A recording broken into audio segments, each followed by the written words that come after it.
सभी को मेरा प्रणाम।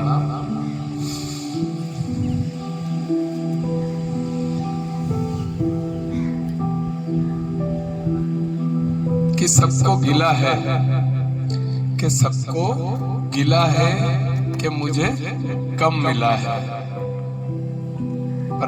पर जरा विचार कीजिए कि मुझे जो मिला है बाकी से कितना ज्यादा मिला है। एक बहुत अच्छा प्रसंग, एक बहुत अच्छी कहानी महाभारत की। कौरव पांडवों का युद्ध हुआ था, पांडवों ने युद्ध को विजय किया और उसके बाद जो हमारे युधिष्ठिर, धर्मात्मा युधिष्ठिर, धर्मराजेश्वर युधिष्ठिर को महाराज बनाया गया। बहुत अच्छा काम चल रहा होता है, प्रजा पूरी बहुत खुश रहती है। युधिष्ठिर जी के बारे में सब जानते हैं, कितने बड़े धर्मात्मा है वो। सबकी समस्या सुन जाते हैं, सबकी समस्या का निराकरण करते हैं, जिसकी जो जरूरत होती है उनको पूरा करते हैं। प्रजा उनसे बहुत खुश थी, चारों ओर खुशी का वातावरण था। एक दिन एक गरीब ब्राह्मण दरबार में प्रवेश करते हैं और महाराजा युधिष्ठिर के पास आते हैं। युधिष्ठिर जी उस समय कुछ कामों में व्यस्त रहते हैं। ये जो ब्राह्मण देवता होते हैं यहाँ आकर प्रार्थना करते हैं कि मेरी बेटी का विवाह है और मुझे कुछ आर्थिक मदद की आवश्यकता है। युधिष्ठिर जी उनको बात को सुनते हैं और कहते हैं एक काम कीजिएगा, आप कल आइएगा।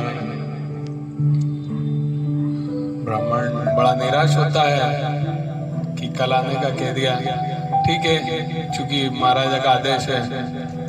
पलट कर वापस आने लगता है, दरबार से बाहर निकलता है और सीढ़ियां उतरने लगता है।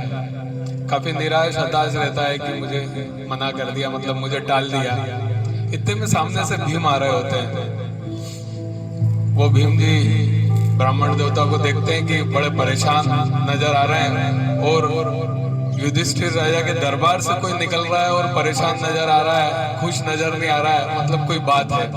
वो उस ब्राह्मण देवता के पास आते हैं और पूछते हैं कि क्या बात है। बोले मैं महाराजा के पास आया था, मेरी बेटी का विवाह है, कुछ आर्थिक मदद की जरूरत थी, तो पर महाराज ने तो कह दिया कल आना, मुझे टाल दिया, इसलिए मैं निराश हो गया, हताश हो गया कि मुझे टाल दिया। तो भीम बोलते हैं आप चिंता मत कीजिए, आपकी बेटी का विवाह धूमधाम से होगा, आप चिंता मत कीजिए, आप कल जरूर आइएगा। ठीक है। इधर भीम कुछ सैनिकों को बुलाते हैं और कहते हैं पूरे राज्य में ढिंडोरा पिटवा दो, पूरे राज्य में ऐलान कर दो कि महाराजा युधिष्ठिर ने काल पे विजय प्राप्त कर ली है। ठीक है साहब, सब जगह ऐलान होने लगता है कि युधिष्ठिर ने काल पे विजय प्राप्त कर ली है। सब लोग बड़े प्रसन्न होते हैं, बातचीत करते हैं, वाह यार अपने महाराजा की क्या बात है, काल पे विजय प्राप्त कर ली। ये बात युधिष्ठिर तक भी पहुंचती है, राजा महाराजा तक पहुंचती है, उनके कानों तक पहुंचती है। तो कहते हैं ये अफवाह किसने फैलाई, बुलाओ उसको। तो बोले भीम ने सबको आदेशित किया कि गांव में, पूरे गांव में ढिंडोरा पीट दो। तो ठीक है, भीम को बुलाया जाता है। भीम आके वो बोलते हैं क्यों, युधिष्ठिर राजा भीम से पूछते हैं क्यों ये आपने अफवाह क्यों फैलाई कि मैंने काल पे विजय प्राप्त कर ली, जबकि ऐसा तो कुछ हुआ नहीं। बोले महाराजा मुझे माफ करना, लेकिन कल एक गरीब ब्राह्मण आपसे कुछ आर्थिक मदद मांगने आया था उसकी बेटी की विवाह के लिए, और आपने उसे कहा कि कल आना। मतलब आपको पता था कि कल आप जीवित रहेंगे, आपका साम्राज्य जीवित रहेगा, आपकी गद्दी जीवित रहेगी, आपको सब पता था कि अब कल सब कुछ वही रहेगा जो आज है। इसलिए मुझे लगा कि आपने काल पे विजय प्राप्त कर ली। युधिष्ठिर जी को अपनी गलती का एहसास हुआ, उन्होंने तुरंत गरीब ब्राह्मण को बुलाया और उसकी मदद की। कहानी छोटी सी है, कहानी बहुत छोटी सी है, लेकिन हमारे जीवन में एक बहुत बड़ी सीख देके जाती है। आप में से, हम में से कई लोग हैं जिन्हें लगता है कि उन्होंने काल पे विजय प्राप्त कर ली है। है ना, लगता है ना। कई लोग बोलते हैं मैं कल से एक्सरसाइज करूंगा, कल से व्यायाम करूंगा, कल से ऐसा करूंगा, कल से वैसा करूंगा, पर क्या वो कल कभी आता है? नहीं आता है, क्योंकि कल फिर कल पे चला जाता है। लिखा रहता है ना बहुत सारी दुकानों पे, आज नगद कल उधार, क्योंकि कल तो कभी आता नहीं है। तो इस कहानी का जो सार है बड़ा सिखाने वाला है कि अगर हमें जीवन में सक्सेसफुल होना है, अगर हमें हमारे लक्ष्यों को प्राप्त करना है, तो कल नहीं, आज भी नहीं, अभी से हमें अपने काम की शुरुआत करनी पड़ेगी।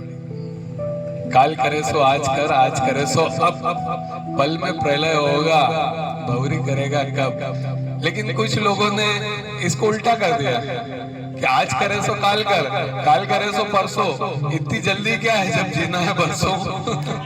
तो जो लूजर्स होते हैं, जो असफल लोग होते हैं, वो इसी तरह हर चीजों को उल्टा करके पढ़ते हैं, और जो सफल होना चाहते हैं, जो अपने लक्ष्यों को प्राप्त करना चाहते हैं, वो सीधा सीधा कार्य करते हैं। तो धन्यवाद सभी को। इस कहानी का यही सार था। एक बहुत सुंदर भजन करेंगे।